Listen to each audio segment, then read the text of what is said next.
CM Nayab Saini को मिलने न देना राजनीति षड्यंत्र, प्रशासन और पूर्व मंत्री भी शामिल। अंबाला शहर में कल सीएम नायब सैनी ने शहर की अनाज मंडी में हरियाली तीज पर कोतली देने बहनों को आए थे और इससे पहले ही प्रशासन को जता दिया था कि वो सीएम को मिलना चाहते हैं। किसानों को भी यह मालूम था कि उन्हें मिलने नहीं दिया जाएगा, क्योंकि उनका निर्णय था कि सब कुछ शांति पूर्वक किया जाएगा, इसलिए कोई घेराव नहीं किया गया और शहर के अलावा वो अन्य कई जगहों पर भी गए थे। हम चाहते तो रास्ते में रोक सकते थे, लेकिन ऐसा हमने नहीं किया। हमने यहाँ पर कई बार विज्ञापन सौंपे थे, पता नहीं वो सीएम के पास गए कि नहीं, इसलिए हम सीधा संवाद करना चाहते थे और वो प्रशासन और पूर्व मंत्री ने होने नहीं दिया और हमारी जो समस्या थी, पराली वाली और अन्य मुद्दे थे, उन पर ज्ञापन सौंपा जाना था, जो इन्होंने होने नहीं दिया। यह सब जानबूझकर किया गया है, यह राजनीति षड्यंत्र है। इकट्ठा तो इस वास्ते हुए हैं जो प्रेस कॉन्फ्रेंस रखी है। यो कल जो अपने नैब सिंह सैनी यहाँ आए थे, उन्हें ज्ञापन सौंपना था किसानों की जो दिक्कतें, चाहे पराली का मसला या पशुओं आवारा पशुओं का मसला या और भी काफी मुद्दे हैं जिनके ऊपर अपन बिल्कुल शांतिपूर्वक उन्होंने ज्ञापन सौंपना था। हम यहाँ आए, डीएसपी साहब ने मानू आश्वासन भी दिया भी आपके ऊपर बात होली मारी भी हाँ आपको मिलने का समय दिया होया या तो महा जी चलो ठीक है, बढ़िया बात है भाई।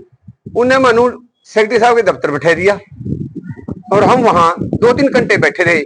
उसके बाद हम वही कैमरा चल रहा था, उस कैमरे में हम सारा कुछ देख रहे थे। वहां थे किसी ने हमारे पास 2 अधिकारी भी 3 बैठा दिए वहां भी नहीं यहाँ से बाहर ना निकल सका। कोई बात नहीं, पहला भी इस तरह हमारी गल बथेरी बार होया या मनु झूठ बोल का कहीं भी एक जगह बैठा ले, उसके बाद कह दे भी हाँ थारा कम होगा, पर होंदा बिल्कुल नहीं है। क्यों ज्ञापन दिए ना कभी ज्ञापन पहुंचा या। हम सीएम साहब से कहना चाहे भी कल जो होया या क्या आपके कहने पर होया या असीम गोयल के कहने पर होया या प्रशासन के कहने पर होया या, इस बात पर भी जरूर जरा चानना पाऊंगा और दिमाग में कर दियो हमारे बिगड़ता कुछ नहीं।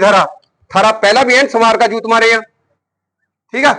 भूल गया ना सीएम नैनगढ़ भाई, नैनगढ़ आओ करी थी तेरी गया ना, अब तक याद होगी तेरे।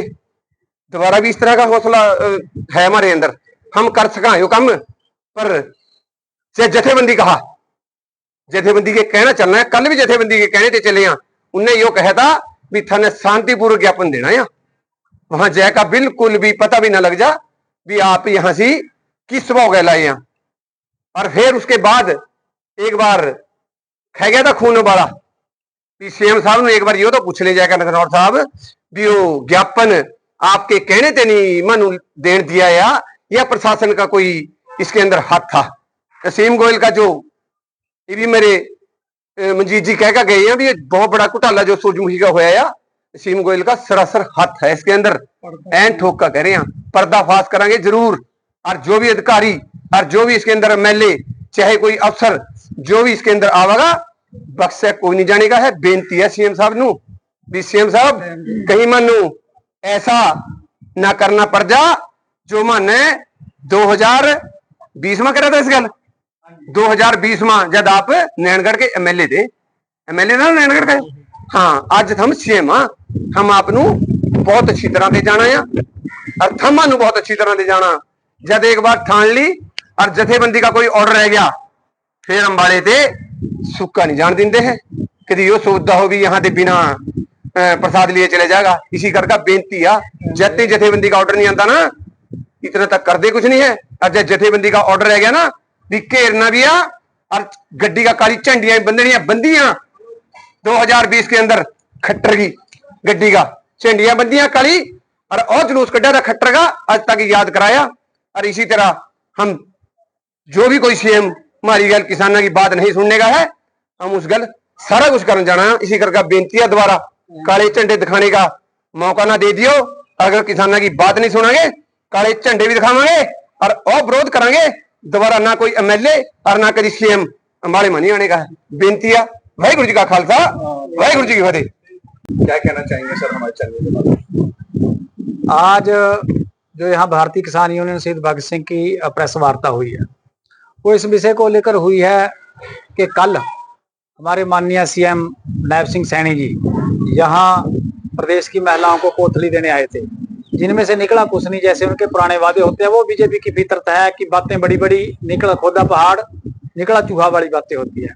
पर जो आज का हमारा विषय है, हमने कल किसानों की मुश्किलों को लेकर, जो उन्होंने पीछे एक तो पराली प्रोटेक्शन फोर्स को लेकर नया कानून पारित किया है, जिसके अंदर वो कई विभागों से कर्मचारी लेकर किसानों के खेतों में भेजेंगे कि अगर कोई किसान पराली जलाता हुआ पाया गया तो उसके ऊपर पर्चा दर्ज करेंगे और उसकी जमीन के ऊपर रेड एंट्री करेंगे। तो उस विषय को लेकर, आवारा पशुओं के विषय को लेकर, मंडियों में पिछले समय में हो रही लूट को लेकर, धान के खराबे को लेकर, क्षेत्र में जल भराव को लेकर, गन्ने की बकाया पेमेंट को लेकर, इन विषय को लेकर सीएम साहब को हमने ज्ञापन सौंपना था और विस्तृत जानकारी हमारे पास है जो हमने सीएम साहब को देनी थी। जथेबंदी को ऐसा लगता है कि जो हम ज्ञापन यहाँ देते हैं, पता नहीं वो वहां तक पहुंचते हैं या नहीं पहुंचते, कि आज हमारे पास साक्षात इस स्टेट का मालिक कहते हैं जिसको, वो आया है, उनके पास हम अपनी दिक्कत लेकर जाए। पर प्रशासन का फेलियर कहें या हमारे जो पूर्व विधायक असीम गोयल जी हैं उनकी मिलीभगत कहें, या प्रशासन के ऊपर उनका दबाव कहें, या प्रशासन ने इस जो पीछे करप्शन हुई है सूरजमुखी की, उसके अंदर से इतना माल खा लिया बड़े प्रशासनिक अधिकारियों ने, उनको दबाने के लिए कहें। अब ये कई क्वेश्चन मार्क इस पूरे सिस्टम के ऊपर खड़े हो गए कि हमारे को सीएम साहब को ज्ञापन तक नहीं सौंपने दिया गया, कि ताकि ये भ्रष्टाचार लोगों के सामने और सरकार के सामने ना आ जाए। हमारे जथेबंदी ने आज से 4-5 दिन पहले प्रेस कॉन्फ्रेंस करके ये बात बोल दी कि हम शांतमय ढंग से सीएम साहब को ज्ञापन सौंपना चाहते हैं और अपनी मुश्किलें बताना चाहते हैं। और हमने उन ज्ञापनों के अंदर इनके समाधान भी बताए थे कि कैसे सरकार का किसानों का आपसी समन्वय से इनका समाधान निकाला जा सकता है। सो इन विषयों को लेकर ये ज्ञापन सौंपना था। प्रशासन हर बार की तरह झूठ बोलकर टरकाता रहा, हमारे को लारे लप्पे लाता रहा। अगर प्रशासन को इस बात का वहम हो कि हमारे को पता नहीं था, हमारे को 100% पता था कि प्रशासन हमारे को झूठ बोल रहा है। पर जैसा जथेबंदी का फैसला था कि शांतमय ढंग से हमने ज्ञापन देना है, अगर कोई नहीं सुनेगा तो ना सुने। वो त्योहार को देखते हुए सांस्कृतिक प्रोग्राम था, उसके बाद गुरुद्वारा लखनऊ साहब भी गए। अगर प्रशासन को यह लगता है कि हमने इनको यहाँ रोक लिया, हम रास्ते में रोक सकते थे, पर जथेबंदी का ऐसा कोई फैसला नहीं था। हम जो बात कहते हैं सिर्फ उतनी बात करते हैं और प्रशासन अक्सर झूठ बोलकर हम मामले को टालने का प्रयत्न करता है। हम आपके माध्यम से ये कहना चाहते हैं कि सीएम साहब इस बात के ऊपर स्पष्टीकरण दें कि आपको प्रशासन ने रोका, या आपको असीम गोयल ने रोका, या आप खुद नहीं मिलना चाहते थे, या आप किसानों के मसलों का हल ही नहीं करना चाहते। इस बात के ऊपर सीएम साहब खुद स्पष्टीकरण दें। और विपक्ष वालों से भी ये कहना चाहूंगा कि मुंह में जीरा रखकर मत बैठे। आप भी प्रदेश के भाग्यधारी हो, आपको भी लोगों ने वोटें पाई हैं। ये आपके मुंह में जो जीरा जमा है इसको निकालें। अगर अब मौका मिल गया, आने वाले समय में नहीं जनता मौका देगी।